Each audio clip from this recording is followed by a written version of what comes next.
welcome to my end of month review for the month of October, where we take a look at the debuts and or comebacks for the month and rank them using a super fancy tier ranking system, which on that note, I'm actually going to be changing the structure of this video ever so slightly. You can let me know if you love or hate it, but let's get into October's releases. Though surprisingly, a lot of them were not really all that creepy. But first, if you're interested, please of course keep on watching, but also don't forget to like, comment, and share this video with friends you don't have. You can also join my Patreon, which is linked below, because my patrons get to see videos like this earlier. So join me for a cozy little review. I have my 80s blanket with me, and let's get into the recap of this month's releases. Okay, so October K-pop, we're of course going to be starting with NewJeans' Gods, which is the new League of Legends 2023 anthem. Once you play God, once you play God. Now the title says featuring NewJeans, but as far as I'm concerned, it's really just them singing. But forgive me for I do not know the LOL lore. However, given the amount of great songs that are being released alongside video games recently, I'm a little intrigued. I mean, I think you need to play it on a computer, right? My Mac, she's struggling right now. Please don't put that on her. Just a little shout out to another League of Legends song that was released this month. So Paranoia, featuring a whole bunch of artists, but most notably, you know, in our space, Pickyon from EXO. I also really like this song with this song as well. I'm ranting, but that's the nature of this video, isn't it? I don't know, I got a comment on my last month's video being like, you know, I actually just skip all of your opinions on the songs, I just like the recap aspect of it. And I'm like, oh, okay, like it's one comment, but there's a bunch of likes on it, so I'm like, okay, so so it's kind of just throwing me off my game a little bit. So this release features an animated music video as we start off with some chanting. Very, very different from what NewJeans typically releases, right? And not that I would expect them to release like a super shy as a League of Legends anthem. It is an anthem. You expect it to be quite different. It's just an observation, okay? So the main character's life in this animated music video is kind of boring at first. You know, we see mundane school life, but it turns into him fighting all these different characters. We get a glimpse into what I presume is his imagination, which is tied into the game. Again, I don't really know the lore, but he starts fighting as NewJeans sing. Once you play God, they're gonna crumble one by one. And throughout the music video, we get to see him kind of from behind the scenes merging into the game that he's playing on the computer. I can always appreciate a good animation style. The song itself, however, is very reminiscent of Ariana Grande's God is a Woman. And I've pointed this out before in a short, you know, just the verses in particular. Let me play the short actually, because I don't want to play the song side by side. Can I find it? No, of course not. Let's just go for it. This is what you came for, on the game board. Yeah. Otherwise, I think it's a very majestic and powerful song, and I really like seeing this new side of NewJeans. You know, it's very nice to see them venture into new capabilities, shall we say, and it really makes me excited for them in the future. Not that I think that they're going to drastically change their style anytime soon, because I like current NewJeans style very much so, but it does give you like a nice little glimpse into like things they could do in the future, right? It's fun. And in terms of an anthem song, I think it's great and it really fits it very well. In terms of where I would rank it, the way I want to structure the video is a little bit different, because you know, I'm hearing some of you really just like the recaps of the song. You know, I guess it's fair. I don't know, we'll try it for this month. If it's horrible, we can change it back, but I'm going to rank the songs at the end. Like at the end, we'll sit down and we'll do the tier ranking all together, so it's not like cut and pasted, you know, sporadically throughout the video. Does that make sense? We'll do the recap first and then we can rank all of the songs. Does that make sense? Moving on. O and F, on and off. I literally have it written in my notes. Every time I review on and off, I always try to remember it's on and off and not O and F. So if you so I literally wrote this. So if you catch me slipping, just know I literally wrote it down in caps. And I started off by saying O and F. So we have On and Off's Love Effect from the group's 7th mini album of the same name. The first thing I noticed were the upbeat vibes in the instrumentals, which Sunmi actually describes as bass and strings along with powerful brass sounds as they talk about what other than Love, of course. There's a lot of love. I know, I just expected a little bit more creepy vibes for this month. And there were a couple of songs that I think you definitely fit that vibe. But love is timeless. What can I say? 5th gen, crave. Someone's going to be like, they debuted in like 3rd, 4th gen. Listen, this is currently 5th gen times. I get myself in trouble a lot by saying that.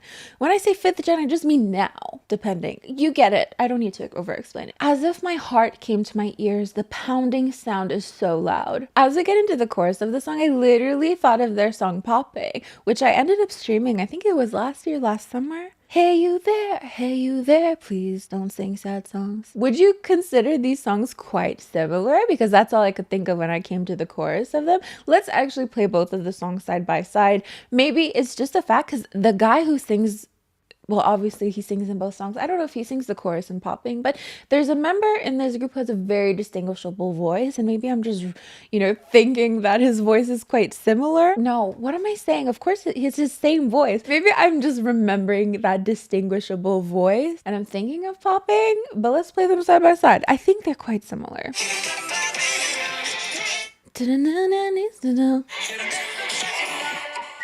Ooh.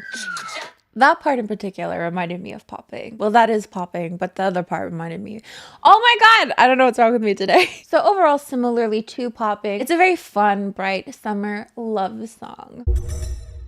Of course, you have to check out Jennie's solo debut with Come On featuring Aminé from her EP An Iron Hand in a Velvet Glove. Baby, come on, come on, come on. Wanna love you harder. This is another music video where the concept is like, you have a boring, mundane, everyday school life, and then your imagination essentially comes to life. I guess that's how you could picture it, right? Because she starts seeing these animations surrounding her. The synth adds a retro, nostalgic feel to the song that envelops her voice in a way that makes her sound a little underwater. It's a little reminiscent of an Inkigayo stage, I'm not gonna lie. But I'm not mad at it. It's kind of sweet, actually. The whole baby, you're my favorite song, because you feel like music. This song talks fondly about a love interest that you wouldn't mind listening to, like a song on a loop. Boy, you go down like tequila, lime. I have to admit, anything like even that reminds me of Twice's Alcohol Free, I tend to really like. I literally bought a body wash from Lush because it was named Mimosa. I don't even drink, and maybe that's why, because I don't drink. I just associate everything alcohol to Twice now. I don't know. I like it, okay? But that part followed by the beautiful La La La La's one of my favorite parts of the song. It really hooked me into the song that I otherwise didn't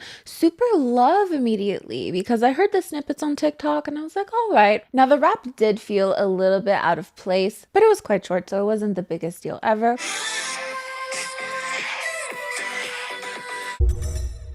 I usually don't review songs that don't have, like an official music video, but we have to talk about Jennie's You and Me. I love me and you. No, it's you. Yeah. Obviously, if I get the chance to review anything Blackpink related, I have to go for it, even if it's just like a performance video, which I don't think really counts, but it has to. It has to. So of course, let's check out Jennie's digital single, You and Me. I love you and me. Famously, of course, she performed this during their Born Pink World Tour. Girlie was probably sick and tired of performing solo. So the song has been out in the world for a while now, but there was never an official audio until now. And now we get two versions of it, the regular version and the Coachella version, in which the rap is slightly different. Now, I have to admit, I used to be like an anti of this song. I really didn't vibe with it. I didn't think it was all that great. I didn't understand the hype behind it. But alas, I am YG trash. I'll stream anything, apparently, as I've come to learn. I do appreciate the dreamy nature of it. And the fact that it's released in October, I think is quite fitting, even though the song in and of itself is not creepy, right?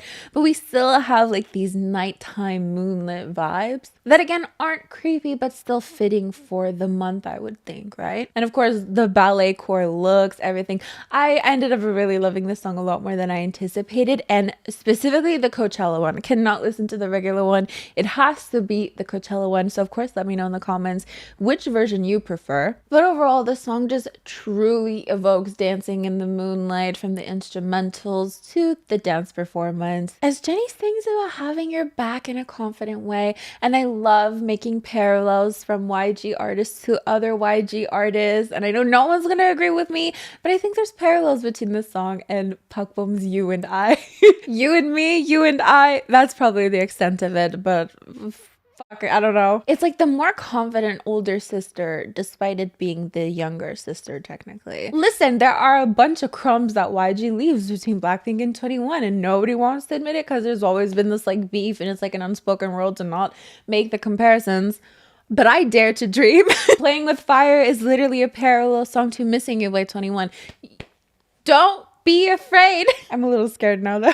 It's okay. So we have IVE. IVE really did the most out of everyone, I think, this month by having 3 title tracks. It wasn't enough to have like a pre-release and a title track. No, 3 title tracks. So this is off of their album IVE Mine. So let's take a look at them, starting with Either Way. Either way, I'm good. Now, I've talked about all 3 title tracks in their own video, so please feel free to check that out if you would like to. Without reiterating too many of my thoughts, it's quite a mellow song that talks about the different perceptions that someone might have of you and how that's ultimately out of your control. You literally cannot force someone to think of you the way that you see yourself, and someone might think of you as bad, some other person might think of you as good, and interestingly, the bad can be bad, but the good can also be bad. If you're too kind, you're a fool. If you're too full of yourself, well, you're a show off. Essentially, the picture that's being painted is that you can never win at this game. However, you can find solace in the fact that all these different iterations of you that exist in other people's heads are you in some weird way, and in the end, it doesn't really matter because either way, you're good. Ooh, ooh, ooh. So of course I present us with very beautiful vocals in this song, and even the clever lyrics that I love pointing out that say, they say it's because she's an I and you're an E. Well then let's do a V together. So essentially, you know, the MBTI thing, an I means you're introverted and an E means you're extroverted. But you add a V into that equation and it literally spells out IVE, and I think that is so cute. Off the Record, on the other hand, though still quite mellow, is a little bit more upbeat, and it features 2 samples. So of course, Memories by Barbra Streisand and even Loveful's Love Me. Is that the title? And even Loveful by the Cardigans. Love me, no, no, no, leave me, leave me. Again, though still more retro than, say, the title track we're about to come to, Baddie. Still more upbeat than Off the Record. My favorite part of Yujin's vocals near the end, absolutely stunning. She just has this way in both her acting and her vocals to really evoke this sense of neediness, this sense of longing, and I think it's absolutely beautiful. The song in and of itself, I would say, is quite trendy. I feel like a lot of songs, especially even last month, particularly last month, was everyone was really keen on doing these like retro upbeat love songs. So I would say it does a good job at following that trend. But we need to end off with Baddie, which is a total concept change for IVE, and I was really surprised to see it because it does fall more on the girl crush rather than teen crush, which IVE didn't really do to begin with. A lot of people are saying, no, IVE are used to doing teen crush. I would say IVE did a more elegant crush. I'm a baddie, but the baddie, pretty little risky baddie. Is there a potential for all of these concepts to overlap in some way? Absolutely, but Baddie to me was quite different. For whatever reason, when I start singing Baddie, it turns into Black Barbies by Nicki Minaj. I'm a baddie, but baddie, pretty little risky baddie, always fuck 'em like I'm sorry. Let me try to show you what I mean by that. I'm a baddie, but baddie, pretty little risky baddie. I'm fucking Black Barbie, pretty face, perfect body. Right? Like a little bit maybe? Now I know a lot of people kind of took a little bit of an issue with this because they love IVE's elegant crush. I mean, that's what, I don't know, when I think of IVE, I think of elegance. So to see them do something like Baddie is quite interesting, to say the least. I mean, I love girl crush, but it's still an interesting little plot twist here.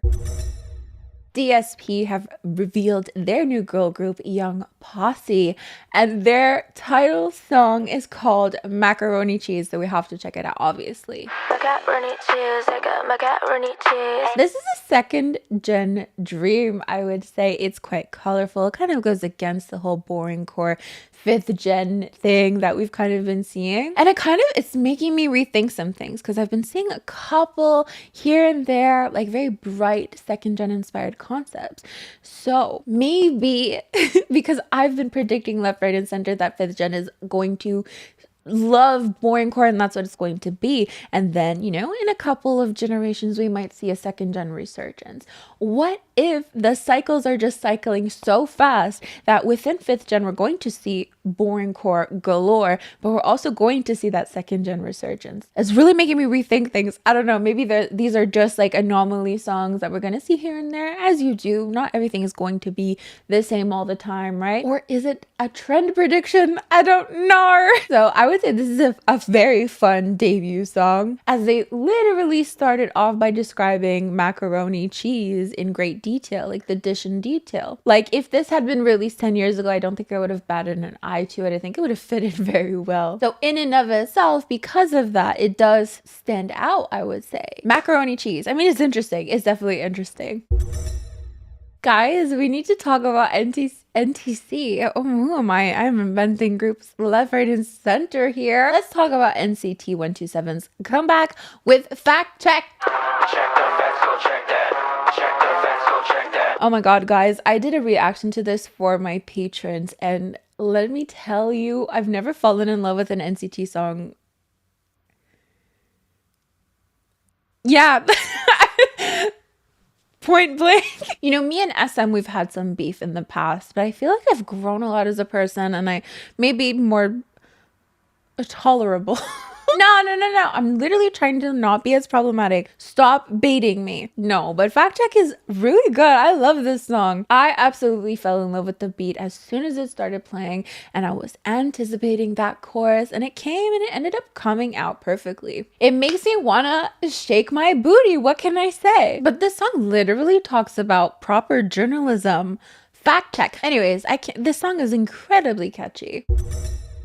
So, i-dle have released their English EP featuring the title track, I Want That. I want that, oh my, OMG. I want that right now, no BRB. So the music video caught me off guard because I heard, of course, this is another song where snippets galore on TikTok. I want that, oh my, OMG. I want that SUV. So when I saw like someone's like bleeding from the butt and like it seemed a little darker than I was expecting, it was, you know, not what I was expecting, but it did nevertheless paint a picture of a psychotic and toxic love. I'm sorry, but does my head look like it's a weird shape? I'm like stressed out that my head looks like it's a weird shape. So the lyrics that say, I only want everything, was incredibly relatable. And I enjoyed the confidence that the lyrics exude. I think it's you know, it's one of those songs that I really can picture K-pop stans liking. Like Say My Name or Nothing at All. And of course, Myeon's honey vocals in the song. That pre-chorus was definitely the standout for me. I honestly can't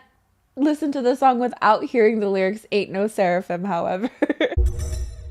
Ailee is giving us something a little bit different this time by releasing a very second gen inspired song, I would say, with Ratata featuring Lil Cherry. Now, I don't remember where I read that she said this, but I feel like I read somewhere that she said she wanted to try something different this time. And different it is because Ailee is a phenomenal vocalist. I only remember her doing ballads or covers of ballads. I mean, who wouldn't if you make use of that voice, of course. But this time around, it's a lot more upbeat, and take this with a grain of salt as someone who doesn't really know her discography all that well. I do believe she's done some upbeat songs in the past, but I don't know why I read that somewhere that she wanted to try something different.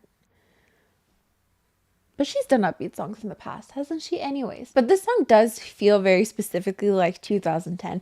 Add a bit more auto-tune and I feel like it's a blast from the past. The lyrics are slightly spicy, basically expressing a desire to dance, even in Spanish. And Lil Cherry definitely added a very interesting tone, shall we say, to the song.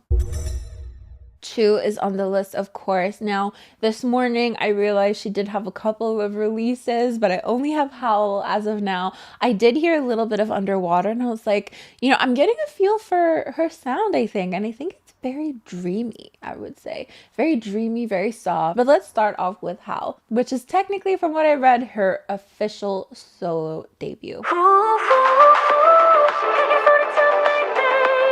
The music video immediately caught my attention because it felt creepy and whimsical. Again, really craving that this month. Don't know what the creatures were necessarily, but really made me curious about the music video. And visually, just the styling that she had, I loved. I loved her orange hair. I loved the safety pins in her hair. The band-aid on her face was a nice touch. As she sings about how she'll be okay even if the world collapses. Why don't we save each other now, even though we couldn't save anything, let alone the world? It kind of gives like this dystopian, not quite dystopian, I don't want to go too far into dystopia with this, but just this feeling that we're literally good for nothing. We couldn't even save the world, but maybe we can give this a go. Just, you know what I mean? Just this like, not obsolete. I'm trying to figure out the words.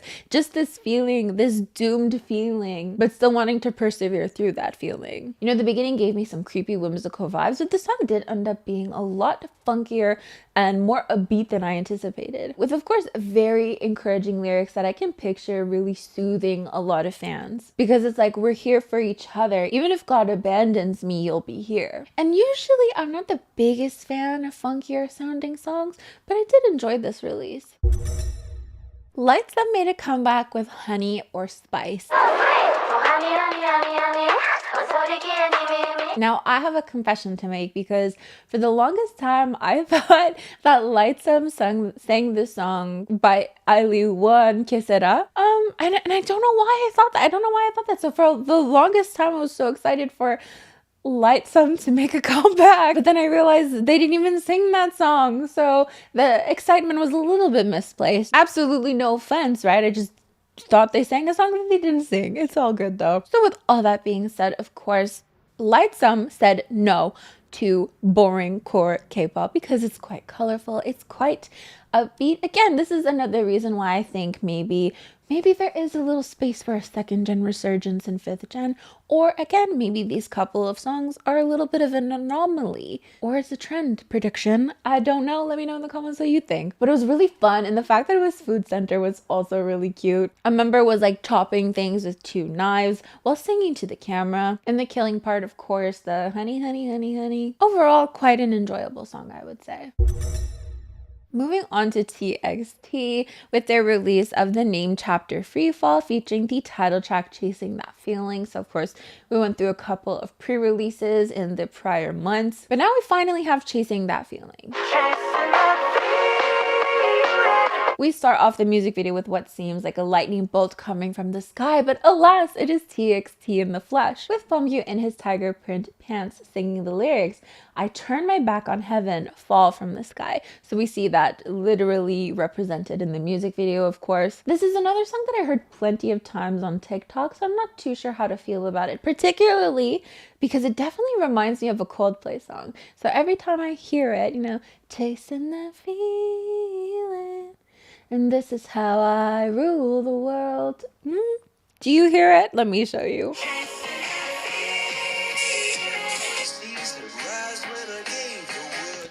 Maybe like not at all, actually.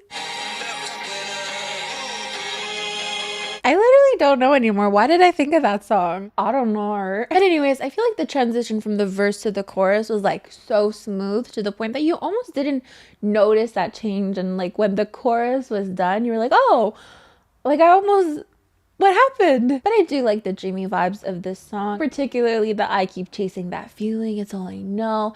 And again, it is quite funky as well. So definitely quite on trend with what people really want out of K-pop right now, I think. But like that 80s style beat is so familiar to me and I can't put my finger on it. I thought it was Coldplay, but now listening to the song, I'm like, it really, I don't know. 17 released their 11th mini album, so now we're going to check out God of Music. I actually listened to the highlight medley of this comeback ahead of the release of this song, and I actually quite enjoyed SOS. I was like, this should be the title track.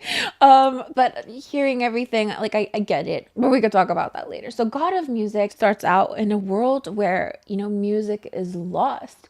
literally music cannot be found, and it seems found. Why did I say like that? It seems like music is banned or something. But then throughout the rest of the music video, we just see how music connects people together, and throughout the lyrics as well, it's very much emphasized. If there's a god of music, I want to give you a hug of gratitude. Literally a love letter to the god of music, because you don't need to speak the same language to enjoy it. You can literally dance with the stranger and just understand the feeling. Overall, definitely a cute concept. Definitely not usually the type of song that I gravitate towards, but again, the concept is very cute. I mean, they said that music is everywhere, then it ends with the world with earphones on it, and then very cleverly there's a snail jamming out to a slowed down version of the song. So it's definitely just a very typically fun 17 type of comeback.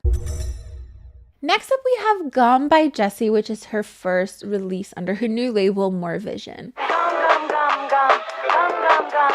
It's quite an upbeat song with, of course, a lot of booty, and her voice is quite powerful, almost yelling, it seems. So it creates kind of like a juxtaposition, right? Because it's quite a beat, but then there's also a lot of power to it. The lyrics, of course, talking about making it clap without your hands. So the gum part in particular, I'm not gonna lie, I was a little confused. I'm like, am I just naive? What does the gum mean? Like, I don't all I could think of, like, it was Wono reading thirst tweets where he reads that one where it's like, I want to get to the center of Wono's, it's like a Tootsie Pop. I'm like, is there gum at the center of a Tootsie Pop? Like, is this about eating, or is there a different meaning to gum that I'm just completely missing? I don't know. But otherwise, again, a very fun comeback, very colorful, very, you know, going against 5th gen boring core.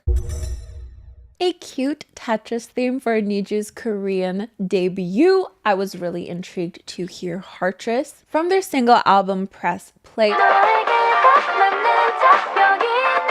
So of course I have Stray Kids Felix in this music video, who is the love interest, or seemingly the love interest.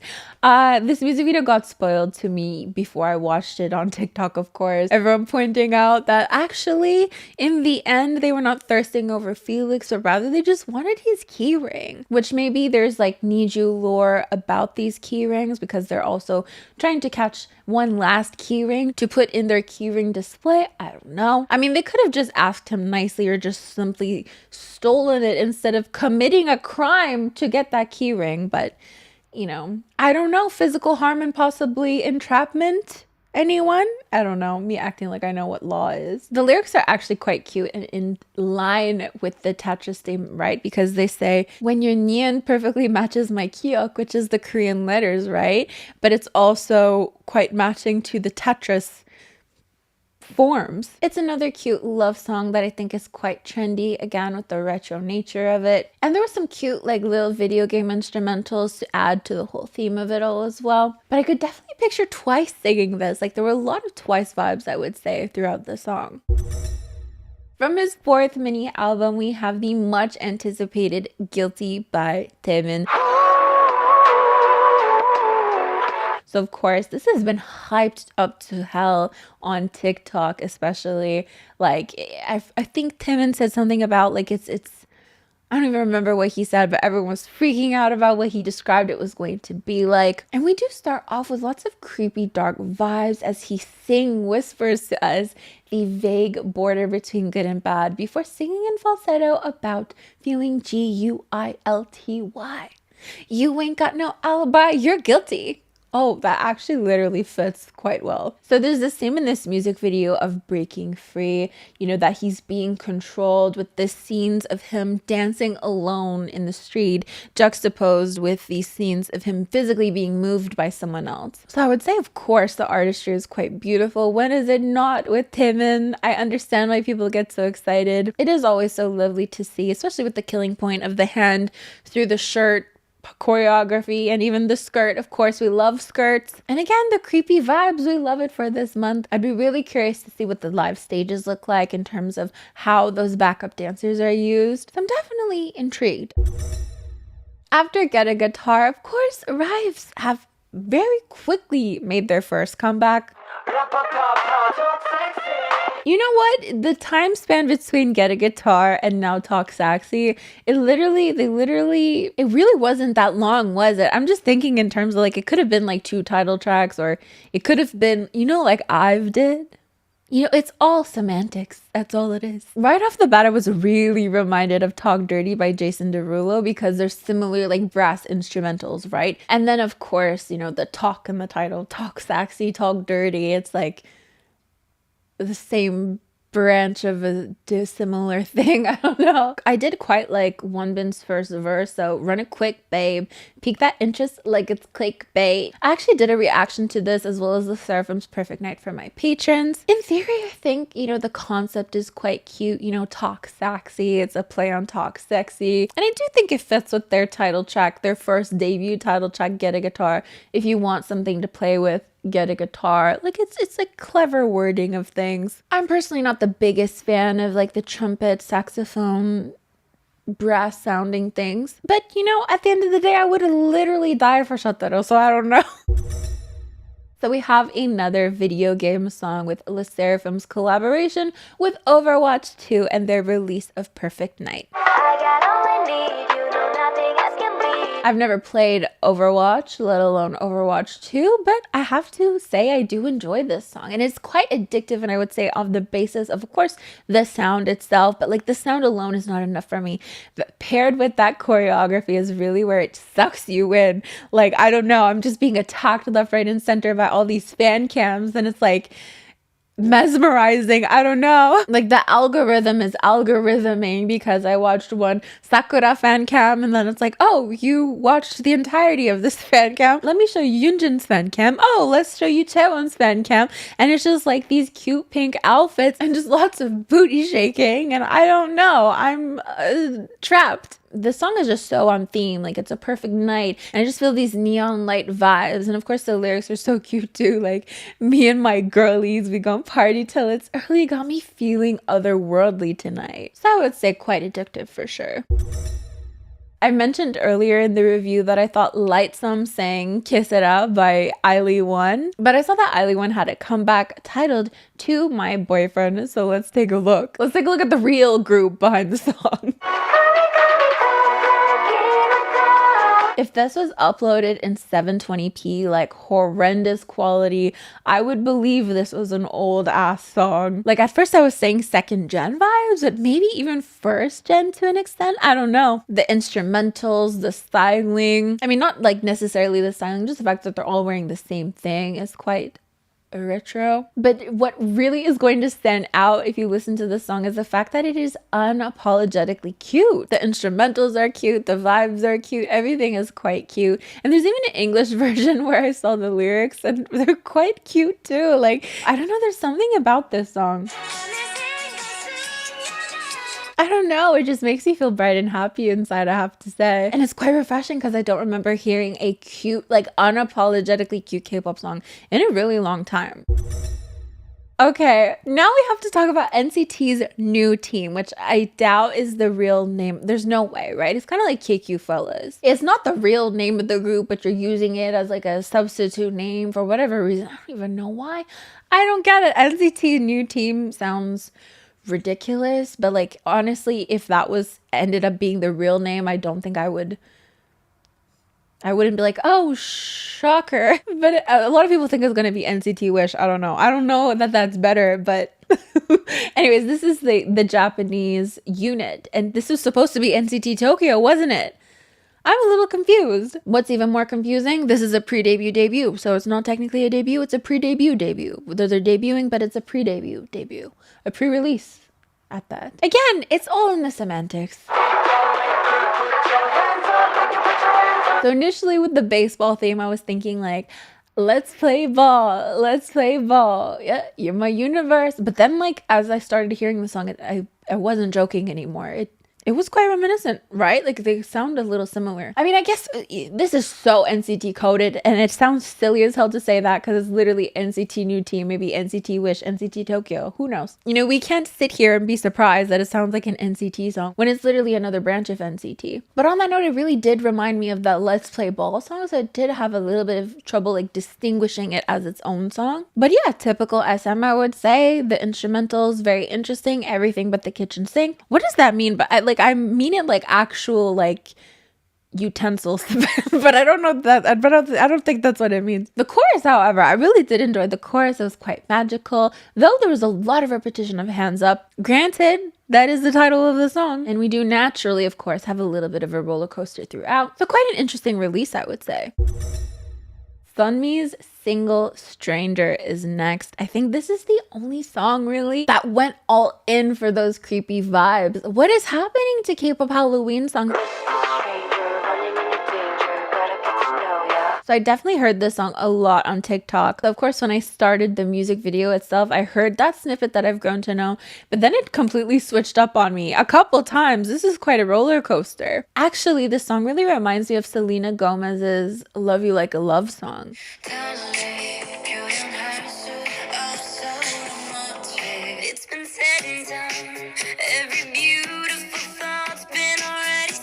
Do you get what I mean? The melody is almost the same. But anyways, the music video, love the vibes. Impeccable vibes, so creepy. It's kind of like this Frankenstein type thing, except Sunmi is making like an IKEA version of herself. She's following all these instructions in a very relatable manner. She is done creating this Frankenstein IKEA Sunmi version of herself, and there's one screw left. You're just sat there wondering, like, I hope this whole thing doesn't fall apart, because I don't know where this screw was supposed to go, or alternatively, I hope this doesn't book it out of the window. It is quite a bit of a roller coaster, but I do very much enjoy the creepy vibes. I'd say perfect song for Halloween. Okay, everybody, so we have finished with the recap of all of the songs, Mr. Stranger. So now we are going to rank the songs. We'll explain the tiers very briefly. So Big Booty Bop are songs that are love at first sight, listen to them incessantly, followed by second gen vibes. These are songs that you might casually listen to. They don't necessarily need to have second gen vibes, but it's the title. Give me a break. Skip are for songs that you're not necessarily neutral. It's not fitting of a neutral tier, but you just wouldn't necessarily listen to them. Then YG's Dungeon are for songs that you would tangibly change something about, with K-pop Hell being songs that are just horrendous, actually. There's no saving them. So we have Gods by NewJeans. I would definitely say that it was on my playlist. I listened to it a bit. Second gen vibes for sure. Love Effect by On and Off. Yeah. I think I might skip it, to be honest.